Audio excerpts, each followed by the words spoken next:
Hello. I never imagined that my ex-wife's wedding would end up being the moment I finally felt vindicated.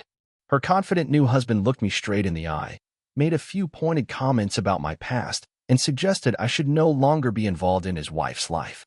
So, I calmly informed them I'd be closing my $300 million account at the bank where she worked. The expression on her face? Absolutely unforgettable. But believe me, that was only the beginning.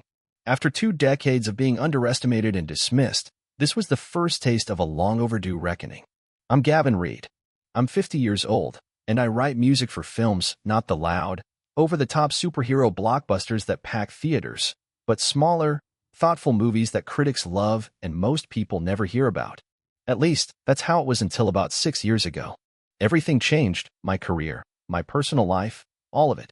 And it all started with the day Lena told me she was leaving. That was back in 2008, when the entire financial world was falling apart.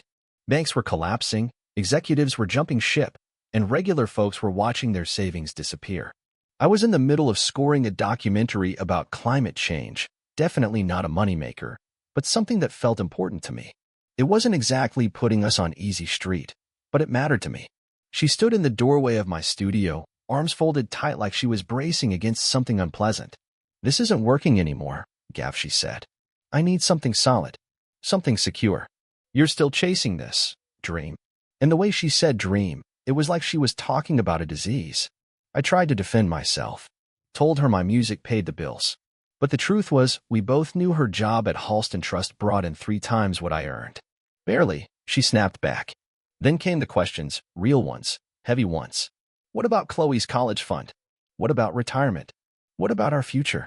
Chloe was only 8 at the time. College seemed so far away, but Lena had always been the type to plan a decade ahead. That's what made her great at turning around failing businesses and, apparently, at walking away from a marriage she'd already written off as a lost cause. I didn't fight her on it when she left. Maybe she thought I would. Maybe she hoped it'd be the wake-up call that would push me into dropping the music and getting a real job like the other guys in our Fairfield neighborhood. But that just wasn't me. After the divorce, I found a tiny apartment in Queens and buried myself in my work. Lena kept climbing the ranks at Halston Trust and eventually made CFO. I kept composing. Chloe split her time between us, though as she got older, she started to gravitate toward my little apartment, where a grand piano took up most of the living room, instead of Lena's spotless mansion in the suburbs. Then one project came along and changed everything, a quiet, emotional drama set in Savannah, about family secrets and lost melodies that needed a score as haunting as the story itself. I poured my heart into that score. Every bit of pain, every failure, every ounce of doubt I'd bottled up over the years. And when it won the Oscar for Best Original Score, my phone nearly exploded from all the calls and messages. Just like that, I went from being Gavin Reed, struggling composer, to Gavin Reed, Academy Award winner. And I couldn't help but laugh at the irony. Lena had walked away because she thought I'd never have a stable future. Now I was earning millions from my music. I'd built my own production company, made smart investments, and finally hit my stride. The guy she'd once seen as a financial liability was now a self-made success. Not that she'd ever admit it. And here I was, sitting in my Brooklyn Heights penthouse, holding a very fancy wedding invitation in my hands. Lena was getting married again, this time to Richard Colton, a big-time venture capitalist with political ambitions. Chloe said he'd glance at me in those parent-teacher meetings with that same cold, dismissive look, like I was beneath him. I honestly should have tossed the invitation in the trash. There was no good reason to go. But something inside me, maybe curiosity, maybe just a little mischief, wanted to see Lena's face when she realized just how much things had changed. So, I checked the little box that said, yes. Sometimes, the best kind of payback isn't some grand scheme. Sometimes, it just happens naturally when you stay true to who you are. The evening of the wedding arrived with one of those picture-perfect October sunsets lighting up the Brooklyn Heights skyline. As I adjusted my tie in the back of the lift, I couldn't help but wonder if this was a mistake. The venue was one of those ultra-exclusive rooftop gardens that you can't even tour without knowing someone important, totally Lena's style. When I stepped out of the elevator, it was like walking into a high-end magazine spread. Crystal chandeliers hung from glass canopies. White orchids draped over every table. Waiters floated by with champagne flutes, mingling among New York's elite. Then I heard her voice. "Dad, you actually came." Chloe showed up at my side, glowing in a bridesmaid's gown the color of champagne. She was 18 now, and every year she looked more like Lena, except for her eyes. Those were mine. Wouldn't miss it, I said smoothly, though I didn't mean a word of it. How's your mom holding up? She rolled her eyes. She's micromanaging everything, of course. You know how she gets. The truth is, I didn't know anymore. Lena's need to control every detail was always part of our marriage, the quiet current that slowly pulled us apart. And what about the lucky groom? I asked, scanning the crowd. Rick's around, she said, her tone shifting. Probably working the room and talking about his big political plans. I could hear the sarcasm in her voice. Chloe had never really warmed up to her soon-to-be stepfather. No matter how many fancy gifts he gave her or how many strings he tried to pull at elite colleges, she never seemed impressed.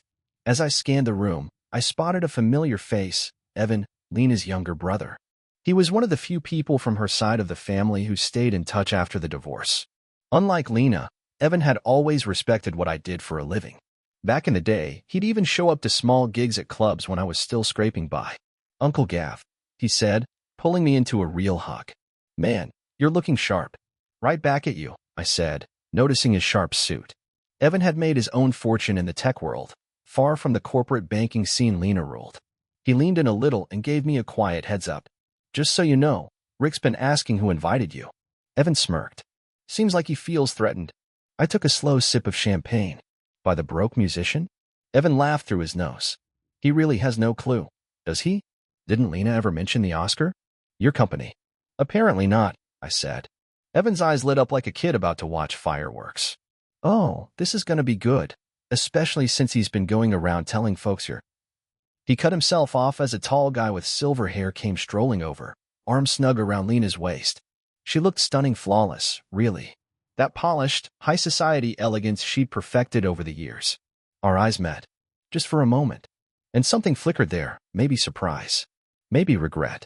But whatever it was disappeared fast, replaced by her usual smooth, social smile. Gavin, she said like she was checking off a list. You came. Before I could say anything, her fiancé stepped forward, hand outstretched and smile tight enough to crack. So you're the ex-husband, he said. Lena's mentioned you. You teach music. There it was. The first jab. Teach music. I echoed, grinning like I just heard a joke. Not quite. Lena shifted next to him, clearly uneasy. Gavin composes film scores, she added quickly, like she was correcting a typo. Ah, Rick said with forced interest. Must be creative. Anything I might have seen? Before I could respond, Chloe chimed in from the side. Dad won an Oscar for Echoes of Savannah. And he just signed a deal with Warner Brothers Pictures for their new historical drama. Rick's smile wobbled like it couldn't decide whether to hold or collapse. An Oscar?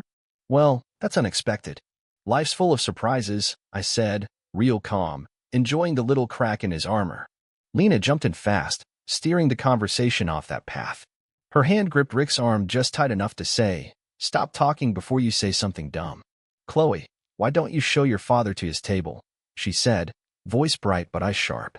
The ceremony's starting soon. As we walked, Chloe leaned over. Sorry about that. Rick's been going around saying you're just a piano teacher who never really found success. And your mom didn't correct him? I asked. Chloe shrugged. She's complicated. I think part of her needs to believe you failed. Makes it easier to live with leaving. They sat me at a table well out of the spotlight. Not quite Siberia, but I definitely wasn't on the A-list. Evan slid into the seat next to me a few minutes later, along with some distant relatives who looked at me like I was some wild animal at the zoo. You know you're the big mystery guest tonight, right? Evan said, grinning. Half the room's wondering why the ex showed up, and the other half's trying to figure out if you're that Gavin Reed. I sipped my champagne. Let him wonder. The ceremony kicked off just as the sun dipped behind the skyline. Lena looked like she was born for this moment, walking down the aisle with confidence, every detail picture perfect. Watching her now, it was hard to imagine the version of her who once curled up beside me on a beat-up old couch, talking about dreams that didn't involve balance sheets and networking events. When they said their vows, I didn't feel much. Just a quiet kind of sadness for what could have been. We loved each other once, but we were chasing totally different versions of the future. Maybe, in some strange way, we both ended up where we belonged. After the ceremony, while guests made their way to the reception area, Chloe came up beside me. You all right, Dad? I smiled at her, my bright, brave daughter. I'm good. Your mom looks happy. She is, Mostly, Chloe said softly. But sometimes I catch her looking at your old album when she thinks nobody's around. I nodded. We've all got ghosts, I said. Even the ones who seem to have it all figured out. The reception was in full swing, glasses clinking, people laughing, the city twinkling around us like a postcard. I kept to the edges, sipping a scotch and watching the dance of politicians and CEOs. This was Lena's world now: power suits, big donors, fancy dinners. Not really your scene, huh? Evan asked, showing up beside me, already pulling off his tie. Never really was hers either. Back in the day, I said. He raised an eyebrow. People change. Or, he said, leaning on the railing, maybe they just get better at pretending. Before I could answer, something near the gift table caught my eye. Chloe was in a tense exchange with Rick. Voices low, but their body language said plenty. Chloe stiff and defiant, Rick jabbing the air with his finger. I stood up, instincts kicking in. Excuse me, I said to Evan, already moving. As I got closer, I caught the tail end of what Rick was saying. Disrespectful to your mother, he snapped. After all she's done. You don't know anything about my dad, Chloe fired back. You never even tried to. I know enough, Rick bit out. A man who puts his art above his family. Is there a problem here? I asked, stepping between them, my hand resting on Chloe's shoulder. Rick turned to me, and this time the fake smile was gone. His expression was pure disdain. Just a family discussion, Reed, he said, his tone thick with contempt. Nothing that concerns you anymore. My daughter always concerns me, I said, calm on the outside but steel underneath. Chloe squeezed my hand. Rick thinks working at your studio next summer is a waste of my potential. He'd rather she intern on his campaign, she added. I looked Rick straight in the eye. Chloe makes her own choices. Always has. Choices come with consequences, he said. Lena and I just want what's best for her future. Something serious, he added. Not following in her father's unconventional footsteps. The way he said it, like my career was some kind of joke, was hard to miss. Maybe 20 years ago that would have hit a nerve. Back when I was still questioning everything, wondering if Lena had been right to leave, if chasing my passion had cost me everything. But those doubts were long gone. I think things turned out okay, I said, keeping my tone even. Depends on how you define success, I guess. Some people chase status. Others follow what they're meant to do. Rick's face turned red. Easy to glorify passion when you're not the one footing the bills, he snapped. Dad paid half my tuition, Chloe cut in, voice sharp. Even when things were tight. He never missed a payment, or a concert, or a graduation. Ever. So don't talk like he wasn't there.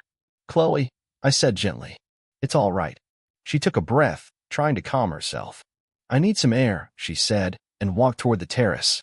Rick watched her go, then turned back to me. You've filled her head with ideas that won't get her anywhere. You mean ideas like believing in herself? He shook his head. The arts are hobbies, not careers. I smiled. Tell that to the academy. Or my accountant. His jaw tightened. You got lucky. Maybe.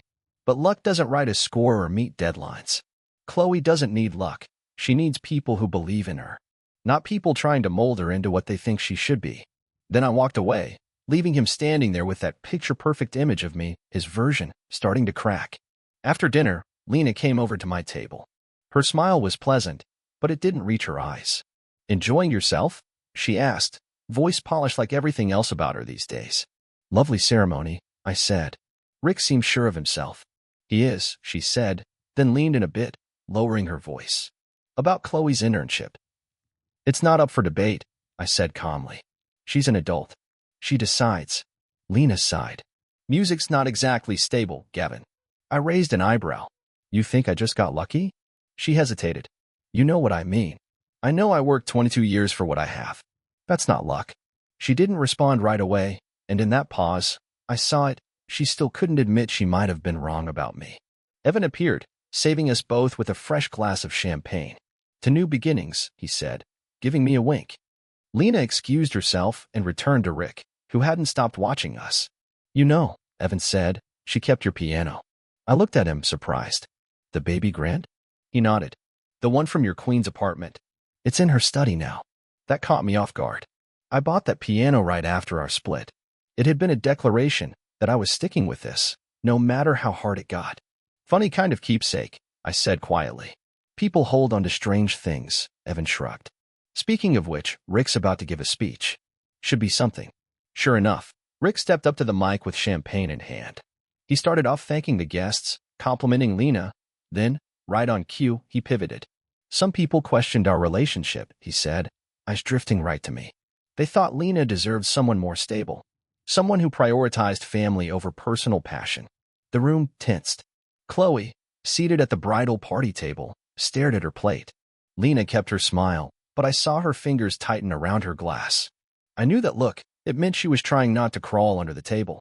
But tonight proves something, Rick went on, that the right choices lead to the right outcomes. Is he seriously turning a wedding toast into a campaign ad? Evan whispered. Rick wasn't done. Success doesn't come by accident. It's built on good decisions and traditional values. Some paths lead nowhere. Others, like ours, lead to a better future. He ended with a proud smile, and the room clapped politely as he rejoined Lena. She didn't look at him. He kissed her cheek like he'd just won a trophy. What a tool, Evan muttered under his breath. You okay? I nodded, surprisingly calm. Perfect, actually. And I wasn't just saying it. Watching Rick scramble to assert himself like that only made one thing clearer. Tonight was about to get real interesting.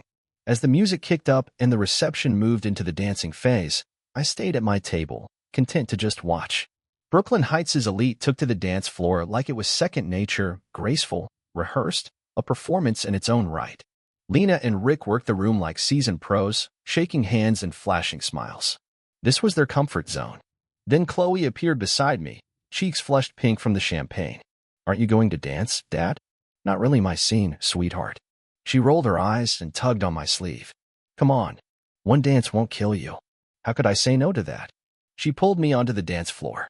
We started swaying to a familiar melody, ironically, one I'd arranged for Echoes of Savannah, a film that ended up changing everything for me. I glanced across the room and caught Lena watching us. Her face was unreadable. Rick still steamed about the internship. Chloe said softly, let him stew. He told Mom it's ridiculous that I'd waste my education chasing some frivolous industry when I could be networking in politics or finance. I kept my expression calm even as the irritation bubbled inside. And what did you say? I told him I'd rather create something that matters than spend my life selling favors. She grinned. Didn't go over well. As the song ended, Rick appeared with his perfect politician smile, cold eyes and all. Mind if I borrow Chloe for a moment? He asked. Senator Langford wants to talk internships in Washington, D.C. Actually, Chloe started, but I cut in. It's Chloe's choice. I said it plain and steady. Rick's smile tightened like a rope. Some choices require adult guidance. Not everyone understands the stakes. You'd be surprised what I understand. Would I? He asked, and that mask of his slipped just a bit. Let's be honest, Reed. You're a middle school dropout who got lucky with a catchy tune. What do you know about building a real future? The air shifted. Conversations nearby faded to silence as heads slowly turned toward us. Dad, Chloe warned gently, sensing the build-up. But Rick wasn't done. The alcohol and the audience gave him courage. Why don't you do everyone a favor and cut ties with my wife and her family? Your presence is uncomfortable. I looked at him steadily, and suddenly it all made sense why Lena had chosen him. He was everything she once thought she needed. Image, security, status. You know what's uncomfortable, Rick? I said quietly, but loud enough to carry. Having $300 million sitting in your wife's bank, while listening to you explain why I'm not good enough. His face went blank. What? I think I'll close my account on Tuesday, I said, like we were talking about the weather. My advisors have been suggesting it for months. I kept it there out of respect for Lena. I paused. Clearly, that respect's not mutual. The room went dead silent. Lena had appeared beside him, her face pale. Gavin, she started. Rick didn't mean if. Oh, I think he meant every word, I said evenly. And I meant mine. Rick stood there like he'd just realized he stepped on a landmine. His face cycled through disbelief, confusion, and slowly dawning panic as the weight of what he'd just done settled on him. Evan slid in next to me, grinning ear to ear. Man, you should see the look on the bank president's face. He looks like someone just told him Santa isn't real. Rick tried to scramble back. There's clearly been a misunderstanding. I didn't know you were a successful composer, I offered, or a major depositor in your wife's institution. Which part didn't register? A few guests couldn't hide their amusement. Chloe was watching it all with this quiet satisfaction. This is hardly the setting for this, Rick hissed, struggling to keep his voice low. You seemed fine making your little speech earlier, I said. Funny how people suddenly care about propriety when they're on the losing end. Lena reached out and placed a hand on his arm as he started to speak again, trying to rein him in. She gave Rick a tight smile. "Maybe we should get back to our guests," she said, her voice clipped. As they walked off, Chloe came up beside me, eyes shining. "That was amazing, Dad," she whispered. "I've never seen Rick lost for words." "Wasn't trying to do that," I said honestly. "But I'm tired of being cast as the villain in their story." The band struck up again, trying to bring the party back to life. I started toward the exit. My reason for being there had run its course. Evan caught up with me. "Leaving already? You're missing the best part. The bank's execs are huddled in the corner like the ship's going down." I just shook my head. I made my point. "And you made it beautifully," he said with a grin. "You know, Lena never told anyone how successful you became. I think she had to believe you were still struggling to make herself feel better about her choices." That hit harder than I expected. Maybe he was right. We all tell ourselves stories to justify the things we do, to make our decisions seem smart, necessary, not just human. "Look after Chloe," I told him, pulling him into a quick hug. "And take care of yourself, too." As I waited by the elevator, I heard someone coming up behind me. I turned and saw Lena, slightly out of breath. "You're leaving?" she asked. "I've stayed long enough." She looked at me, really looked, like maybe she was seeing me for the first time in years. "Were you already this successful when we were together?" I gave her a soft smile. "No, but I always had this drive." The elevator doors slid open, offering a way out from a conversation that was 2 decades overdue. "Gavin," she said quietly, "about the account." We stepped into a quiet hallway just outside the reception. The music and laughter behind us felt like a strange soundtrack to the moment. "Did you really need to do that?" she asked. "Pull your money over something personal?" "That wasn't personal," I said, keeping my voice steady. "Rick made his feelings clear. I'm making a financial decision based on what I now know." She sighed, brushing her fingers along the fabric of her dress. "He doesn't understand who you are. He doesn't know you like I do." "That's the thing, Lena," I said gently. "You don't know me anymore either. You've kept me frozen in this old version of myself, the struggling musician you walked away from. That way, your decision could always seem like the right one." Her eyes locked with mine, and for a second, I saw something break through. "Why didn't you ever tell him?" I asked. "About the Oscar, the company, any of it." She looked away. "It would have made things complicated." "For your version of the story, you mean?" She didn't argue. "I built a life around certain choices, Gavin, certain values. And if I managed to succeed on my own terms," I said softly, "then maybe your values weren't the only right ones." We stood in silence. 20 years of things unsaid, hanging in the air between us. "I wasn't wrong about everything," she finally said. "We wanted different lives. That hasn't changed." "No," I agreed. "It hasn't." Back in the ballroom, Rick's voice rang out, raised and tense. A moment later, the bank president's more urgent tone followed. Lena closed her eyes for a beat. "He'll bounce back," I said. "Guys like him always do." "About the account," she repeated. I thought for a second. Honestly, I'd left my money at Halston Trust partly out of habit. Partly because, deep down, it was a way to stay connected to her. But neither of those was a good enough reason to stay. "I'll move most of it," I said. "But I'll leave enough to show there's no grudge. This isn't revenge, Lena." Her shoulders eased just a little.